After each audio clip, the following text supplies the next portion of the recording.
Bismillahirrahmanirrahim.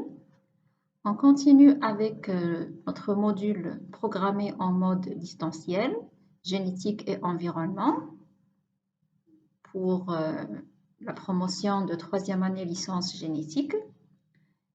On entame aujourd'hui le chapitre 1 sur les modifications génétiques. Et là, on va faire le premier cours de ce chapitre. Chers étudiants, bonjour, salam alaikum. Alors aujourd'hui, nous allons entamer le programme de notre module génétique et environnement par le premier cours sur les modifications génétiques. Et avant de passer au cours, je voudrais saisir cette occasion pour vous inviter le 1er, le 2 et le 3 avril au Salon national du safran. Ce salon est organisé par deux associations, notamment l'association algérienne pour la promotion de la culture du safran et l'association de la promotion de la femme rurale, main dans la main. Je suis co-organisatrice de ce salon et je serai ravie de vous voir, Inch'Allah, parmi nous. Le salon aura lieu à la pépinière Minbar al-Hada'iq. Il suffit de taper en français Minbar al-Hada'iq sur Facebook. Vous aurez la page de la pépinière et vous allez trouver l'itinéraire.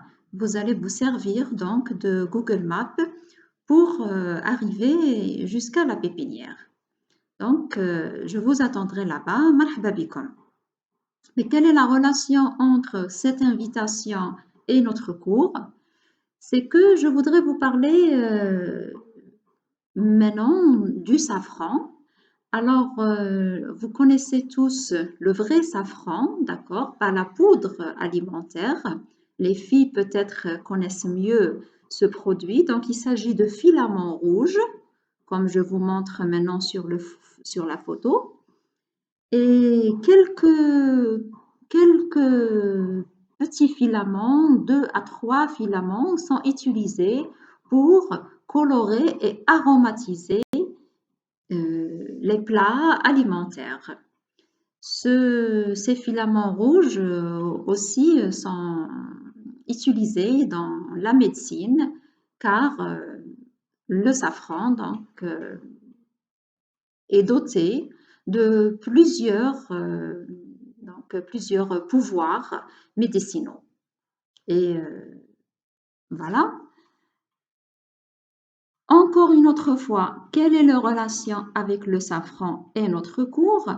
Alors, quand on parle de la plante, le safran, ça c'est son nom en français, az-zafaran, son nom en arabe, mais son nom latin, nous les scientifiques, on utilise les noms scientifiques. Alors, le nom scientifique de cette plante est Crocus sativus. Maintenant, si vous faites une recherche sur cette espèce, d'ailleurs, l'épithète de ce nom, sativus, veut dire cultivé, et cela veut dire que cette espèce est cultivée par l'homme, ce n'est pas une espèce spontanée. Alors, des études phylogénétiques ont tenté pendant plusieurs années de remonter jusqu'à l'espèce spontanée qui a donné, ou les espèces spontanées qui ont pu donner cette espèce cultivée. Alors, les plus récentes, donc les études les plus récentes montrent que l'espèce la plus probable pour être parent de cette espèce est Sativus cartiartianus.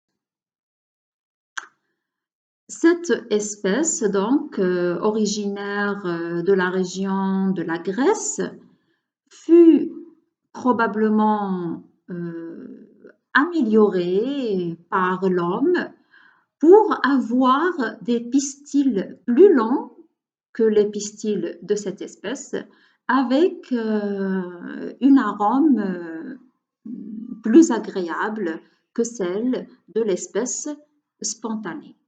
Alors, et on appelle cette réalisation une amélioration de la plante.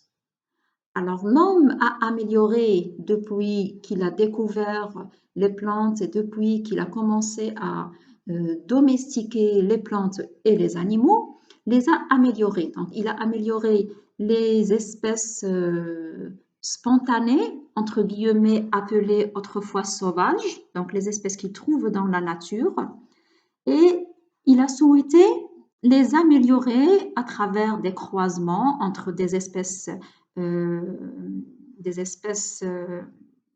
proches phylogénétiquement. D'accord? Donc, lui, il ne connaissait pas la phylogénétique, mais lui, il sait que ces espèces sont proches à travers la morphologie notamment. Et donc, il commence à faire des croisements entre ces espèces jusqu'à ce qu'il arrive à la forme qu'il désire, au produit qu'il désire, dans lequel il y a une caractéristique ou plusieurs caractéristiques qu'il souhaite avoir dans son produit final. Donc ça, c'est, si vous voulez dire, l'historique de l'amélioration génétique qu'on est en train de faire actuellement et qui se fait par le biais de la biotechnologie dans les laboratoires. Donc avant, cette technique s'est faite d'une autre manière, juste à travers les hybridations par l'homme depuis des milliers d'années avant Jésus-Christ. Voilà.